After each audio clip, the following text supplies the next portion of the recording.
In this week's episode of Space Dandy, the big fish is huge, baby. So how is Space Dandy gonna top the High School Musical episode?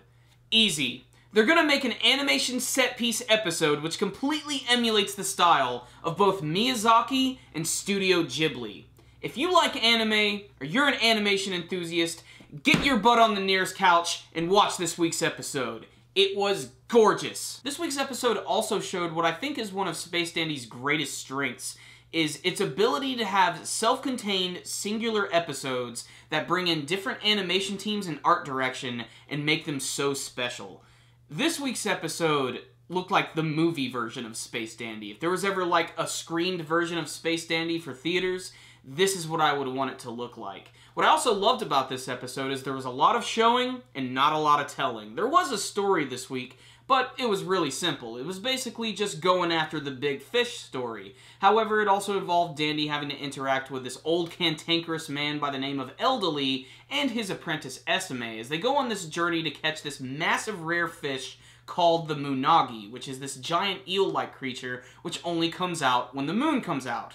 Get it? Eel, unagi, moon, munagi, mind blown. This is one of those episodes that's going to be really hard for me to convey why I like it so much.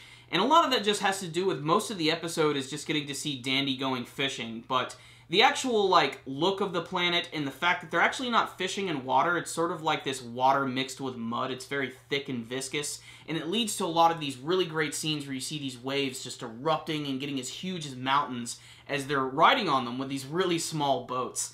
But it eventually does all, of course, lead up to the scene where they finally do find the Munagi, and it's really funny because at first it's just Dandy who's on this mission because QT and Meow get stuck in this space kelp. But they actually do arrive to help in this weird little, like, duck boat, which is very funny. And Meow doesn't seem like he's helping out too much, and QT's literally about to fall apart when they're literally trying to bring this thing out. Apparently the Munagi actually came from this massive watery meteorite, which eventually comes by the planet every so often. And when it does, they actually migrate to that. And it almost seems like Dandy gets caught up with them, but he's actually alive at the end of the episode. Everybody's really happy, and they get ready to go on another fishing adventure. So what's the rundown on this week's episode of Space Dandy? It was awesome. It was gorgeous. I really can't say that enough. But again, this is one of those episodes that you kind of just have to see for yourself to truly understand.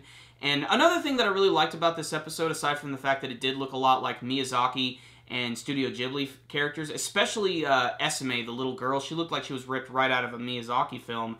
It also sort of reminded me of the GameCube Zelda game. This was basically The Legend of Dandy, the Wind Waker. It just sort of had that same style, and it also had the same style as like those old Japanese paintings where everything were like really super flat, a lot of thick lines, especially when they were seeing the big waves at the very end of the episode.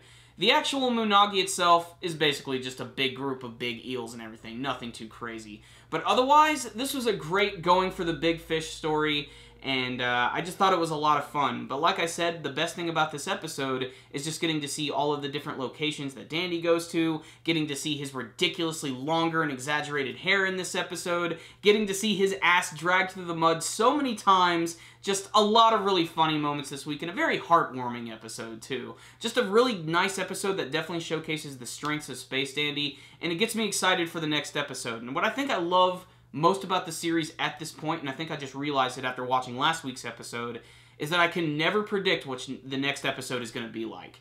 And I love that, because a lot of the series that I'm watching, you know what's coming. You know what's going to be happening in the next episode. With Space Dandy, it's like literally unwrapping a present each week. So I loved this episode, guys. I thought it was incredibly well-paced and was just a set piece and just a showcase for good animation. So I'm going to give this week's episode a 10 out of 10. I just loved it. I'm loving all of Space Dandy. Little by little, this show is like working its way into my top 5 favorite anime of all time.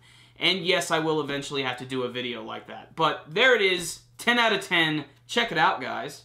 Thank you for watching my review today. Before you leave, make sure to hit that like button. It really helps us out a lot. And please tell me what you thought about this week's episode of Space Dandy. Did you like the animation this week? And what do you want to see from the future of the series? And make sure and subscribe to the channel if you haven't already. And you can also check us out on Facebook and on Twitter. I'll put links for those in the description box below.